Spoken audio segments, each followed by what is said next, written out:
ఒక ఆయన అంటాడు 130 అణ్వాయుధాలు మా దగ్గర స్ట్రాటజిక్ లొకేషన్స్లో ఉన్నాయంటాడు.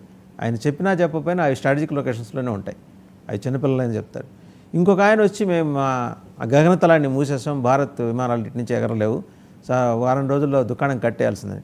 అటు కాకపోతే ఇంకోవైపు నుంచి ఎగురుతాయి, మహా అయితే 10 రూపాయలు అయ్యే చోట 100 రూపాయలు వస్తాయి. సో ఆయన అన్నట్టు అక్కడేమీ జరగబోదు.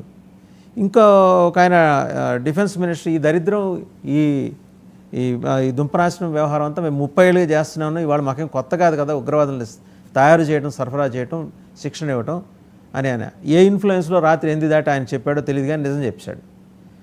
ఓ పక్క పాకిస్తాన్ డ్రామాలు ఎలా ఉన్నాయంటే కాన్ఫిడెన్షియల్ లెటర్స్ పేరుతో ఒక ప్రతి పేరాకి ఈ మధ్యలో ఒకసారి కాన్ఫిడెన్షియల్ అంత కాన్ఫిడెన్షియల్ అయితే కొండ మీద ఫలానా వాళ్ళు రాష్ట్రంలాగా ఎవరు చెప్పుకోరు. అది రెండో లెటర్ కూడా రిలీజ్ చేశారు. ఏంటంటే in the absence of prime minister వాళ్ళు ఈ సింధు వాటర్స్, అదే ఇండస్ వాటర్ ట్రీటీకి సంబంధించి కీలకమైన నిర్ణయం తీసుకుంటూ 4 స్టేట్స్ పాటించాల్సిన సంయమనం గురించి బత్తురాజు సుభాషితాలు చెప్పుకుంటూ వచ్చారు. అందులో పిఎం ఆఫీస్ ప్రిన్సిపల్ సెక్రటరీ. ఇవన్నీ నిజంగా వాళ్ళు రిలీజ్ చేసినవే అయితే ఇంత హంగామా, ఇంత డ్రామా ఉండదు. ఇంకోటి కాన్ఫిడెన్షియల్ లెటర్ అని చెప్పి ఎవరు సోషల్ మీడియాలో వెళ్ళడానికి ఆస్కారం ఇవ్వరు. నిజంగా కాన్ఫిడెన్షియల్గానే ఉంటాయి. మరీ ఏంటంటే 1970s ఫార్ములాని ఇంకా వాళ్ళు పాకిస్తాన్ ఫాలో అవుతుందా, ఎక్కడన్నా అసలు యుద్ధం భయం అనేది పాకిస్తాన్కి ఉందా అనేది. ఒక సయాల్కోట్ వైపు మన ఆర్మీ బలగాలు అయితే దూసుకెళ్ళినాయి, అంతవరకు స్పష్టమైన సమాచారం ఉంది. మీరేమంటారు గిరిధర్ గారు? వాసుదేవన్జీ, మీకు మీ ప్రేక్షకులకు అందరికీ నా నమస్కారాలండి. డ్రామాలు ఆర్ దీన్ని ఏమన్నామంటే ఒక విధమైనటువంటి ఒక నరేటివ్ బిల్డింగ్ అనేది రెండు పక్షాల జరుగుతున్నాయి. భారతదేశం సైడ్ జరుగుతోంది, అలాగే పాకిస్తాన్ సైడ్ కూడా జరుగుతోంది. పాకిస్తాన్ సైన్యానికి, పాకిస్తాన్ ఎస్టాబ్లిష్మెంట్ కి, పాకిస్తాన్ ప్రజలలో భయం ఉన్నది అని స్పష్టంగా మనకు అర్థమవుతోంది. అదే మనకు కావాలి. భారతదేశం ఏం చేస్తుందో తెలియకుండా వాళ్ళని భయంలో ఉంచడమే మన టార్గెట్. అది కాబట్టి ఆ దృష్ట్యానే మనం చేసేవన్నీ కూడా చేస్తున్నాం. ఇప్పుడు మీరు సియాల్కోట్ దగ్గర అన్నారు, సియాల్కోట్ దగ్గర మన సైన్యమే వెళ్ళలేదు. అక్కడ కొన్ని కాల్పులు జరిగాయి, కొంత సీజ్ ఫైర్ ఉల్లంఘన జరిగింది, కొంత ఘర్షణ జరిగింది. సియాల్కోట్ లోపల వాళ్ళ ఏదో ఫ్యూల్ డిపో ఏదో ఒకటి బ్లాస్ట్ అయింది. అది పిఎల్ఏ చేయించిందా, భారతదేశం ఫైరింగ్ చేస్తే అయిందా, ఎవరికి తెలియట్లేదు. ఒక నెరేటివ్ ఏం బిల్డ్ అయిందంటే మన సైడ్ F-16 కూల్ చేసాము మనం. పాకిస్తాన్ F-16 ఈ చికెన్ స్నెక్ అని ఉన్నటువంటి ప్రాంతంలో అక్నూర్ సెక్టర్ లో మనం దాన్ని కూల్చాము అని చెప్పి మన వాళ్ళు ఏదో ట్రెండింగ్ చేశారు. వాళ్ళ సైడ్ ఏంటంటే వీళ్ళు పెద్ద ఘర్షణ జరిగింది అక్కడ, భారతదేశానికి పాకిస్తాన్ కి మధ్యలో మూతోడు జవాబు దియా, దాంట్లో భారత సైనికులు 4-5 చనిపోయారు అని చెప్పి వాళ్ళ సైడ్ వాళ్ళు మొదలు పెట్టారు. ఇవన్నీ ఏంటంటే ఇప్పుడు ఒక విధమైనటువంటి సైకలాజికల్ వార్ఫేర్ అందరూ చేస్తున్నారు. అలాగే మన షహబాజ్ షరీఫ్ హాస్పిటల్లో ఉన్నాడని, అసీం మునీర్ దేశం వదిలేసి పారిపోయారని, ఇలా చాలా అపవాదులు ఇవన్నీ ఏమంటారంటే ఒక ఫేక్ న్యూస్ నడిపిస్తున్నారు. కాబట్టి వీటి ఆధారంగా మనం నిర్ణయించడానికి వీల్లేదు. కానీ ఒక విషయం మాత్రం గ్యారంటీ ఏంటంటే భారతదేశము పాకిస్తాన్ని ఒక అసందిగ్ధత పరిస్థితిలో పడేసాం. స్పెక్యులేట్ చేస్తూ కూర్చుంటారు. భారతదేశం నెక్స్ట్ మూవ్ ఏం చేస్తుందో అర్థం కాని పరిస్థితిలో వదిలేసామని మనం చూస్తే నిన్న రాత్రి రఫాయల్ విమానాలు మనకు ఎల్ఓసి దగ్గరగా వెళ్ళి వాళ్ళ ఎల్ఓసి క్రాస్ అవ్వకుండా మన జమ్మూ కాశ్మీర్ ప్రాంతంలో గస్తీలు తిరగగానే వాళ్ళు ఏం చేశారంటే ఇమ్మీడియట్ గా వాళ్ళ జెట్స్ ని స్క్రాంబుల్ చేశారు, ఆకాశంలో ఎగిరేసి. వాళ్ళు ఏం చెప్పుకున్నారంటే మేము ఆకాశంలో వచ్చాం కాబట్టి మమ్మల్ని చూసి భయపడి వాళ్ళ రఫాయల్ వెనక్కి వెళ్ళిపోయాయని చెప్తున్నారు. మన స్ట్రాటజీ ఏంటి? మనకు అదే కావాలి. ప్రతిరోజు వాళ్ళ విమానాల పైకి లేపుతాం, వాళ్ళు చుట్టూ అంటే లైన్ క్రాస్ అవ్వకుండా దగ్గర దాకా వచ్చేస్తాం. మనం ఏం చేస్తాము అన్న భయంతో, ఎప్పుడు లెఫ్ట్ తిరుగుతాము అన్న భయంతో వాడు మన మీద కంటిన్యూస్ గా వాడు టేక్ ఆఫ్ చేయాలి, వాడి ఫైటర్స్ అన్ని కూడాను ఆకాశంలో తీసుకెళ్ళాలి. వాడి దగ్గర ఏవియేషన్ టర్బైన్ ఫ్యూయల్ లేదు. వాళ్ళు ఇన్ఫాక్ట్ మనం ఇంత యుద్ధ విన్యాసాలు చేస్తున్నా, ఆక్రమణ పేరిట మనం సెంట్రల్ భారతదేశంలో ఎంత పెద్ద యుద్ధ విన్యాసాలు చేస్తున్నా, మన ఎయిర్ ఎక్సర్సైజ్ చేస్తున్నా, వాడు ఏం చేయట్లేదు. ఎందుకంటే చేయాలంటే వాడికి ఫ్లైట్స్ టేక్ ఆఫ్ అవ్వాలంటే వాడి దగ్గర ఏవియేషన్ టర్బైన్ ఫ్యూయల్ లేదు. వాడికి రేపు యుద్ధం వచ్చినప్పుడు వాడికి అవసరం అది. అందుకనే ఆచితూచి వ్యవహరిస్తున్నాడు. 1-2 F-16 టేక్ ఆఫ్ అయ్యి మళ్ళీ 10 నిమిషాలు వచ్చేసే వెనక్కి. కాబట్టి దాన్ని కాపాడుకునే పరిస్థితిలో వాడు ఉన్నాడు. ఇవ్వచ్చు రేపు నిజంగా ఫుల్ స్కేల్ యుద్ధం అంటూ వస్తే కనుక కరాచీ పోర్ట్ ని, గ్వాదర్ పోర్ట్ ని మనం బ్లాక్ చేసేస్తాం. వాడికి రావాల్సినటువంటి ఆయిల్ సరఫరా ఏదైతే ఉందో గల్ఫ్ నుంచి కానీ ఎక్కడి నుంచి అయినా దాన్ని నిలిపివేస్తాం మనం. ఇరాన్ ఇవ్వాలి వాడికి అంతే. ఇరాన్ ఎందుకంటే ల్యాండ్ బార్డర్ ఉంది కాబట్టి ఇరాన్ నుంచి తెచ్చుకుంటాడు, కానీ ఇరాన్ మీద ఆల్రెడీ శాంక్షన్స్ ఉన్నాయి కాబట్టి వాడు కనుక ఇరాన్ నుంచి తెచ్చుకుంటే అమెరికన్ శాంక్షన్స్ పాకిస్తాన్ మీద కూడా పడతాయి. కాబట్టి ఆ భయంతో వాడు నిజంగా ఏం చేయలేకపోతున్నాడు. మనకు ఆ భయం మంచిది. బట్ ఒకటి గిరిధర్ గారు, ఇరాన్ తోటి అంత కంఫర్టబుల్ రిలేషన్స్ అయితే పాకిస్తాన్కి లేవు కదా.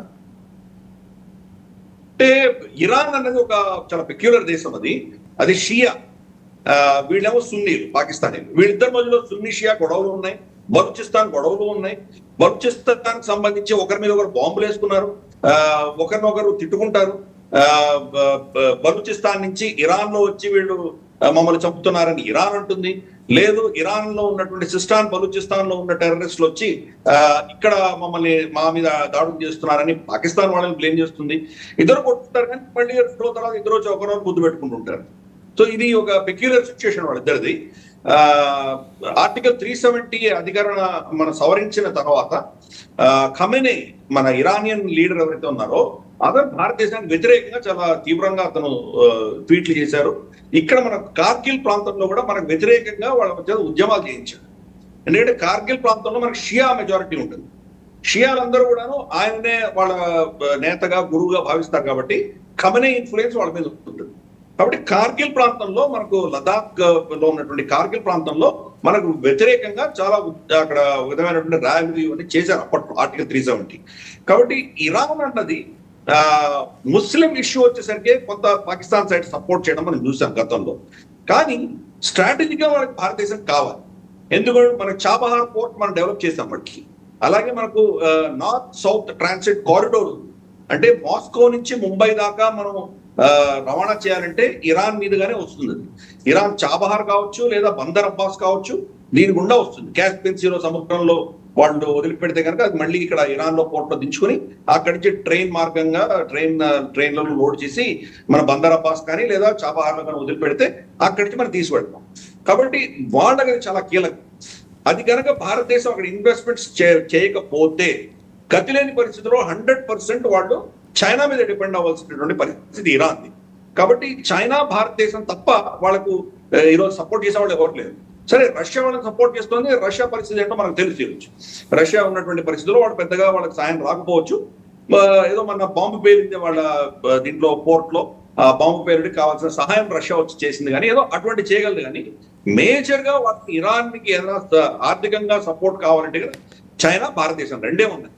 కాబట్టి ఆ అవసరం కూడా ఉన్నది. కాబట్టి వాళ్ళు ఒక డబుల్ గేమ్ ఆడతారు Iran. So anyway point is, వీళ్ళని పాకిస్తానీలని కన్ఫ్యూజన్ స్టేట్ లో పడేసాం. బహావల్పూర్ దగ్గర మనం కొంత సైనిక దళం ఒకటి ఆ స్టేట్ గా వెళ్ళడం చూసి అక్కడి నుంచి సైన్యాన్ని వాళ్ళు తీసుకొచ్చి అక్కడ మనకు ఎదురుగా వాళ్ళు నిలబెట్టారు. మళ్ళీ వెనక్కి వెళ్ళిపోయాం. అలాగే మన ఐఎన్ఎస్ విక్రాంత్ ని తర్వాత 5 డిస్ట్రాయర్స్ ని తీసుకెళ్లి అరేబియన్ సీలో యుద్ధ విన్యాసాలు చేసాము. 500 కిలోమీటర్ల దూరం కొట్టగలిగినటువంటి బ్రహ్మోస్ మనం టెస్ట్ చేసాం. అక్కడ షిప్, యాంటీ షిప్ ఇవన్నీ టెస్ట్ చేసాము, అద్భుతంగా చేసాం. మళ్ళీ వెళ్ళిపోయాం, కార్ వర్లో కూర్చున్నాం.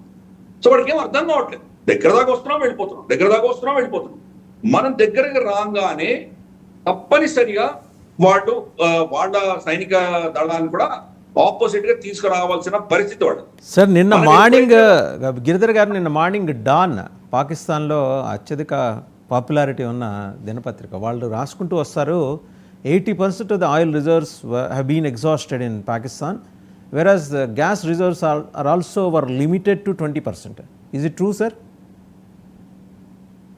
అది ఆ విషయం కరెక్టే వాళ్ళకి. ఎందుకంటే ఫారెక్స్ లేదు. ఒక విషయం అర్థం చేసుకోవాలి, యుద్ధం అన్నది ఏదో బాంబులతోటి పేల్చేదే కాదు.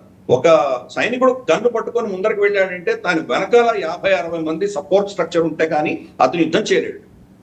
ఈరోజు పాకిస్తాన్ పరిస్థితి ఏంటో వాళ్ళ మాజీ సైన్యాధ్యక్షుడు ఖమర్ జావేద్ బాజ్వాని చెప్పాడు. ఆయన రిటైర్ అవ్వకముందర, అంటే అసీముని రాకముందర ఉన్నటువంటి ఆర్మీ ఆఫీసర్, ఆర్మీ చీఫ్. ఆయన ఏం చెప్పాడంటే మన జీపులో వేసుకోవడం మన దగ్గర డీజిల్ లేదన్నాడు ఆయన. భారతదేశంలో ఏం యుద్ధం చేస్తారు వాళ్ళు. సో ఇది వాళ్ళ పరిస్థితి. అందుకనే వాళ్ళ ఆయిల్ రిజర్వ్స్ చాలా తక్కువ ఉన్నాయి. ఆయిల్ రిజర్వ్స్ తక్కువ ఉంటే ఏముంది, వాళ్ళు ఇరాన్ నుంచో సౌదీ నుంచో తెచ్చుకుంటారు. అది పెద్ద ఇష్యూ కాదు. పైసలే లేవు కదా సార్, తెచ్చుకుంటే ఎక్కడి నుంచి తెచ్చుకోవచ్చు, కానీ తెచ్చుకోగల ఈ సత్తా లేదు కదా, ఆర్థిక సత్తా లేదు కదా వాళ్ళకి. ఇప్పటికి పైన పడి ఎనివే బికారీ చేసాం, అడుక్కు తింటారు.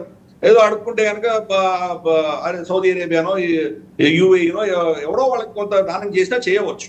నేను అది కాదనట్లేదు. వాళ్ళకి వచ్చిన పెద్ద సమస్య ఏంటంటే ఈ రోజు 150 mm షెల్స్ లాంటివి దూరం కొట్టగలిగినటువంటి షెల్స్ అన్ని కూడా వాళ్ళు భారతదేశంతో మనకి ఇబ్బంది లేదు అని చెప్పి వాళ్ళు అమ్మేశారు. అవన్నీ ఎవరికి అమ్మారు? ఈ నేటో దేశాలకు అమ్మారు, బ్రిటన్ కి, యుఎస్ఏకి, వీళ్ళకి అమ్మారు. వాళ్ళు ఆ షెల్స్ అని తీసుకెళ్లి యుక్రెయిన్ కి ఇచ్చారు. ఇన్ఫాక్ట్ పాకిస్తానీ షెల్స్ ని కొన్ని ఈవెన్ ఇజ్రాయెల్ కి ఇచ్చారు. పాకిస్తానీ షెల్స్ ని ఇజ్రాయెల్ హమాస్ వ్యతిరేకంగా కూడా వాడుతుంది, అలాగే యుక్రెయిన్ రష్యాకు వ్యతిరేకంగా వాడుతుంది. కాబట్టి వీళ్ళ దగ్గర షెల్స్ యొక్క కెపాసిటీ తక్కువ ఉంది, షెల్స్ లేవు వాళ్ళ దగ్గర. ఇప్పుడు మనం కనుక ఫైరింగ్ మొదలు పెట్టామంటే 3-4 రోజులు 5 రోజుల తర్వాత వాళ్ళ దగ్గర షెల్స్ ఉండవు, వాళ్ళ దగ్గర ఆ పరిస్థితి వాళ్ళ దగ్గర వచ్చి. అందుకని మనం ఏం చేస్తామంటే వాళ్ళని అలసిపోయేలా చేయబోతున్నాం. మనం కంటిన్యూస్ గా బొంబార్డ్మెంట్ జరుగుతూనే ఉంటుంది, సీజ్ ఫైర్ వయలేషన్ జరుగుతూనే ఉంటాయి. వాడు ఫైర్ చేయాలి. 5 రోజుల తర్వాత వాడు అయిపోయిన తర్వాత తర్వాత మనం ఏం చేస్తామో చేద్దాం. అందుకని ఈ 5-6 రోజుల్లో వాడి విమానాలు ఎగరాలి, మనం ఎగిరామంటే వాడు ఎగరక తప్పదు. కానీ మనం క్రాస్ అవ్వము. క్రాస్ అయితే కదా మనం షూట్ చేయగలడు వాడు. మనం క్రాస్ అవ్వకుండా దగ్గర దాకా వెళ్ళి తిరిగి వచ్చేస్తాము. సో వాడు తిరిగి వెళ్ళాలి. ఇలా వాటి మొత్తం ఉన్న ఆయిల్ రిజర్వ్స్ అన్ని నాశనం చేస్తాం. వాటికి ఉన్నటువంటి పెట్రోల్, డీజిల్ అన్ని ఏం ఉండవు వాడికి. వాడి మూవ్మెంట్స్ అన్ని, ప్రతి ఆర్మీ కదలాలంటే దానికి చాలా ఖర్చు అవుతుంది. ఆ ఖర్చు పెట్టించి వాటితో ఉన్నట్టు మిగిలిపోయిన ఫారెక్స్ కదిలే ఆర్మీకి తాగటానికి గుక్కె నీళ్లు కూడా లేని పరిస్థితి మనం క్రియేట్ చేస్తామా? అంటే ఇప్పుడు నీళ్లు తగ్గిపోయే వాళ్ళకు మేజర్ గా చనాబ్ నదిలో నీళ్లతోటే వాళ్ళు నిజంగా వాళ్ళ పంజాబ్